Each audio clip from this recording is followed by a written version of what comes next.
Black Entertainer TV. Umuririmbyi Adric Akim kuva neza na neza hariya ku Muzinda, hariya ku musenyi wa Bubanza, aho ubona neza na neza asigaye ari kumwe n'umwana w'umukobwa kuva hariya mu gihugu c'u Rwanda, mwite Nyambo Jessica canke umukinyi w'amafilime yamenyekanye nka Nyambo, aho ubona ko basigaye bari mu rukundo n'umuririmbyi wacu Adric Akim neza na neza kuva hariya Ibubanza. Ati none byagenze gute? Neza na neza aho umukinyi wa filime uwo bita Nyambo yari yatumiwe n'itangazamakuru hariya, yavuze ko yatanguye kumwaproshinga mu mwaka w'ibihumbi 2023 akaza mwandikira mugabo Nyambo nawe akamwijyaho. Rero mu nyuma niho byaje gucamwo, noneho bakaba basigaye bari mu rukundo. Neza na neza inkuru yatanguye gusamirana canke kuja hanze aho umuririmbyi Adric Akim asohoreye indirimbo yise Icyaha, aho ubona uno munsi abarizwa mu gihugu c'u Rwanda, akaba ari naho akorera ibikorwa vyiwe vya misi yose. Ukabona ko ubu asigaye afise na management yo mw'ico gihugu. Uno mujene akaba ari umukozi mwiza cyane.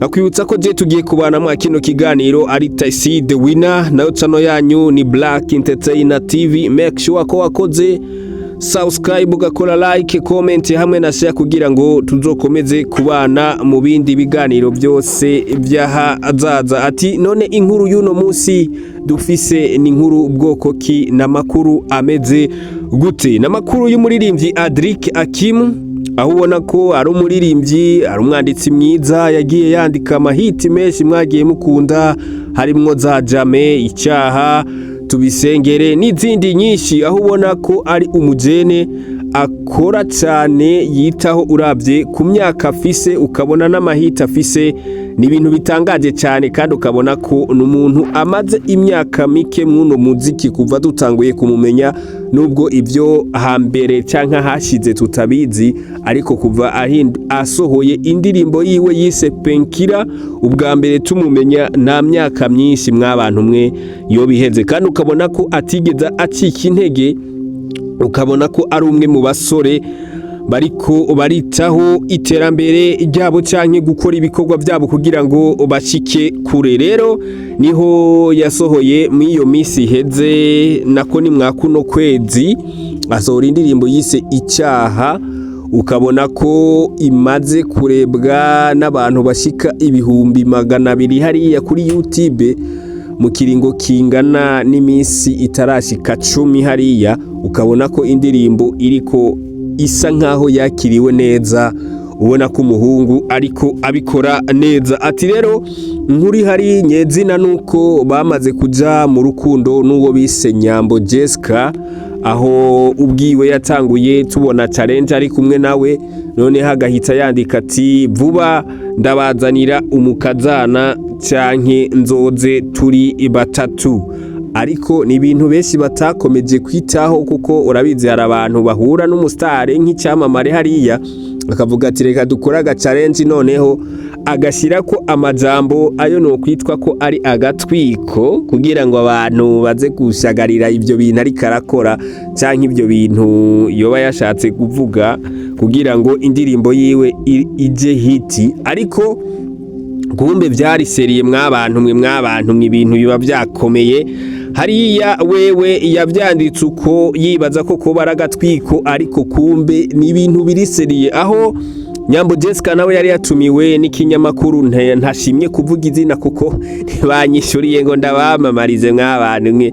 Rero zasa niho babaza Nyambo uti none byagenze gute ngo wisangiye mu rukundo n'uriya muniga? Nawe aravuga turiya muniga rero ibintu vyiwe bisa nkaho bitangaje kabisa, kuko ubundi yatanguye kunyaprochinga mu mwaka w'ibihumbi 2023, hama wenda aza kumera nk'uko amwiriyeho ntiyamuha umwanya, kuko yavuga ko yamwandikira kuri Instagram, noneho nawe akamwijyaho kuriya kuntu twavuga kwihenura ku muntu, ukavuga ati reka ibintu byawe nabyo nshaka simbona ko bizanacamwe.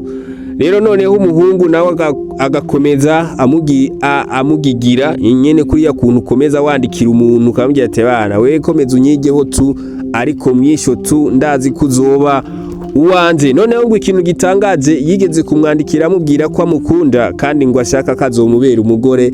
Icyo gihe Nyambo aravuga ati ibi bintu ahubwo ubona binakomeye da.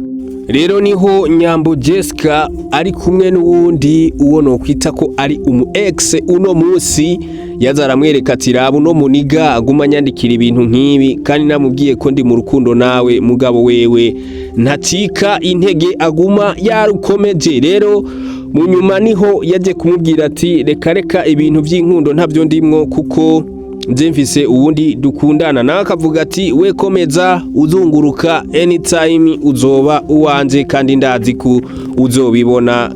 Ubu rero ibyari inzozi ku muririmbyi Adric Akim bikaba byamaze kuba impamo. Ukabona ko uno munsi icana gisigaye ari ikiwe nkuko Nyambo Jessica nawene asa n'uwavyemeje 100% ko umwana asigaye amwemera fo. Kandi ikindi naca akavuga ati umujene n'umukozi nanje nkunda abakozi, urumva rero nta mpamvu nimwe yotuma ndamwanka.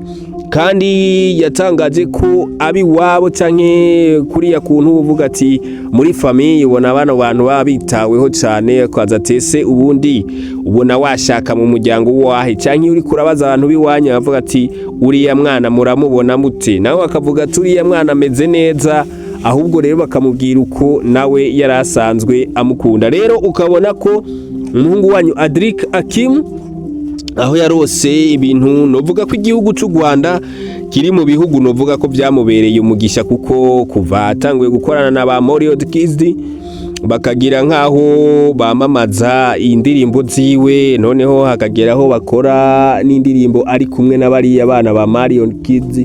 Rero ukabona ko ari ibintu byatumye uno mujene amera nkaho umengo yashitse ahandi hantu nyene igihugu cy'u Rwanda yakigize nkaho umengo ni wabo nyene tu.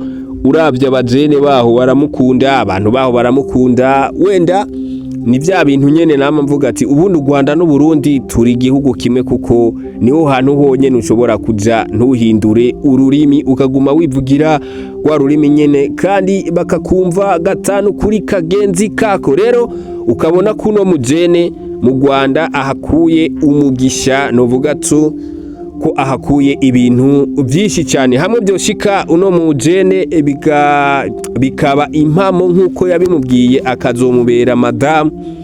Ndabona byo bari ibintu byiza sana, zo bari indoto ziwe zishitse nkuko we yabirota kandi uko biboneka bishobora kuzoba bimeze neza cyane mwabantu mwe kandi kuko nkuko uri kurabiraba ahantu bigeze ndabona neza na neza umujene ashobora gutahira icana kabisa kazogitahana kwa Ntare hariya tukaba turose ikindi camamare. Ariko rero ukabona ko dushobora kuba mfise nk'ubwoba yuko Nyambo Jessica adashobora kumwemerera ko baza kubi Burundi, ahubwo akamubwira ati nubwo bigenze uku tuzogume tuba ngaha mu Rwanda. Ukabona ko n'umujene afise management yari mu Rwanda, rero ukabona ko byobana byiza bakaguma babayo kuko asanzwe afise management yo mu Rwanda. Urumva aho akorera ibikorwa byiwe akakanya ni hariya kuko niho aguma aboneka cyane. Mwaka kanya hakwibutsa ko atakiboneka cyane Burundi, ahubwo aba yibereye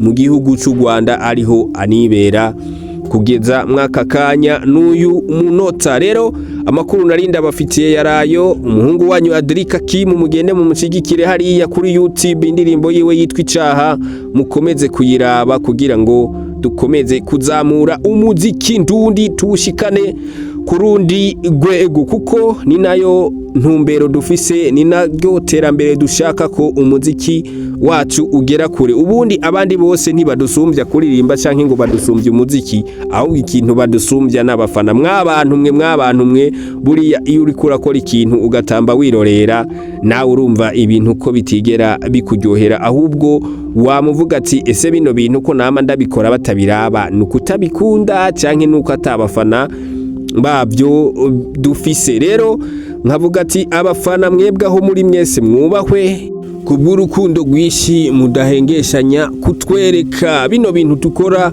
wenda nyene biba byatuvunye byanatugoye ariko kubw'urukundo mutwereka rutwereka neza ko dudatamba twirorera muba muri kumwe natwe gatanu kuri kagenzi kako je twari kumwe ni Tacide Wina nayo chano yanyu yari Black Entertainer TV kandi ndabibutse ko mwokora subscribe mugakora like comment hamwe na share kugira ngo twagura umuryango ube mugari. Ciao ciao, thank you so much.